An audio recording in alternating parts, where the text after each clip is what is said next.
unfortunately, probably the best chance of me getting a shot from the lake is going to be from the plane when we leave. I was a little white-knuckled coming in here from the landing, although John's quite a pilot. Okay, here would be Russell. And be your new view. Obviously, you know all about this place anyway, but you can see here where the cribbing that once was stacked up high is now kind of has gone. There is the beach is still here, however. As you can see here, the small gravel beach, and the property line actually runs. There's that big tree right there, that big pine tree. It actually runs another, I think, 10-15 feet past that. So your water line is going to run over this big rock. And then, of course, this is where the old cribbing was as well. And remember, there was a deck here, Russ, probably. It's no longer here. That would have to be rebuilt, and I'm pretty sure we can get that grandfathered. And you can still see some of the remnants of the old cribbing still here, which certainly helps the cause in case of a rebuild. You can see that there. It's that old cribbing. I don't think there's much left of it. But anyway, here's your beautiful view, and as anyone will tell you, this is one of the nicest views in the Sebec Lake.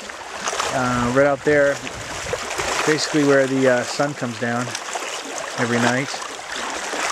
And of course, directly across now, you can just see Russell's camp where Kenny has put in the new dock over there. You can see that. He's got it up for the season. This is Matthew's next door. And then, of course, Don Bird. Yeah, let's pull back a little bit. Anyway, here we are back here. Now let's take a good look at the camp itself. Right there is the bunkhouse, which we'll go inside and take a look. But it's your basically, you know, maybe 12 by 12 bunkhouse.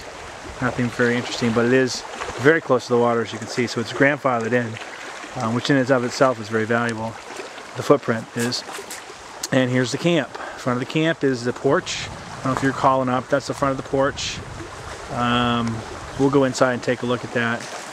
More importantly, the roof, which Russell, you and I had talked about, is relatively new in the last couple of years. Now you can see on top of that roof that there is some moss on that. However, if you look at the condition of the shingles, they're in pretty good shape. You don't see a lot of, there's no curling. You know, there is no curling. I mean, those are relative, it's a new roof. I mean, 2 years. So let's take a quick look. I'll try to keep my hand going slow here.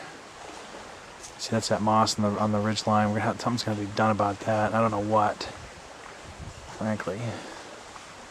And then that goes all the way up to the top. Try to do it slowly so you can see it. Maybe even have an antenna. We'll put a T1 on that, of course. That'd be the smartest thing to do, right? All right, we'll pull back a little bit. Oops, pull back here a little bit. You see the porch.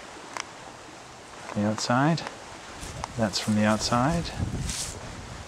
There used to be a little garden out front here. It's no longer there. This place is pretty well, hasn't really been taken very good care of. All right.